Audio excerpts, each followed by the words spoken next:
আসসালামু আলাইকুম, আমি মাসুম, সাবেক immigration visa team leader, US embassy Dhaka.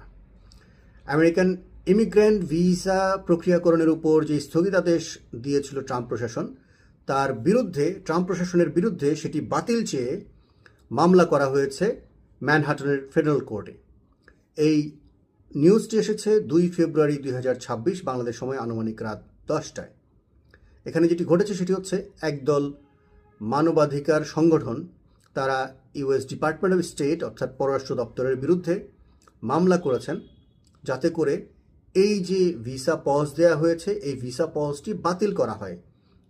তারা আদালতের কাছে এই মর্মে আর্জি জানিয়েছেন এবং এটি এই মুহূর্তে করা হলো, যার কয়েকদিন আগেই 75 জন ডেমোক্র্যাট ইউএস ডিপার্টমেন্ট অফ স্টেটকে চিঠি দিয়েছে, যাতে করে এই যে স্থগিতাদেশ দেওয়া হয়েছে আমেরিকান ইমিগ্রেন্ট ভিসা প্রক্রিয়াকরণের উপর 75টি দেশের নাগরিকদের উপর, সেটি যাতে বাতিল করা হয়। তার জন্য 28 জানুয়ারি 2026 75 জন ডেমোক্র্যাট চিঠি দিয়েছিল স্টেট ডিপার্টমেন্টকে। তার কয়েকদিন পরেই এই ঘটনা, ট্রাম্প প্রশাসনের বিরুদ্ধে মামলা করা হয়েছে।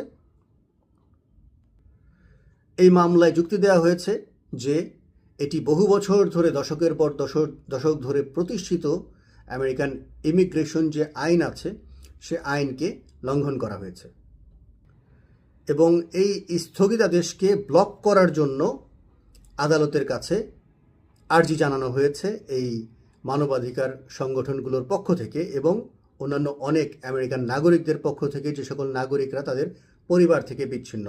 যে নিউজ এসেছে রয়টার্সে এবং নিউ ইয়র্ক টাইমসে, সেগুলো আমি পড়েছি এবং এখানে একজন কলম্বিয়ান একজন ডক্টরের উদাহরণ টানা হয়েছে যে তিনি ওয়ার্ক পারমিট পেয়েছেন, কিন্তু শুধুমাত্র কলম্বিয়া যেহেতু এই স্থগিতাদেশের মধ্যে পড়ে গেছে সে কারণে তাকে ভিসা দেওয়া হয় নাই।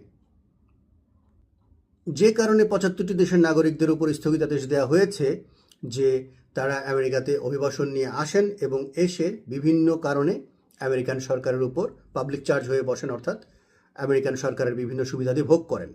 এই দাবিটিকে এই মানবাধিকার সংগঠনগুলো স্পষ্টতই মিথ্যা দাবি করেছেন এবং কোনো ভিত্তি নাই এরকমভাবে তারা বক্তৃতা দিয়েছেন।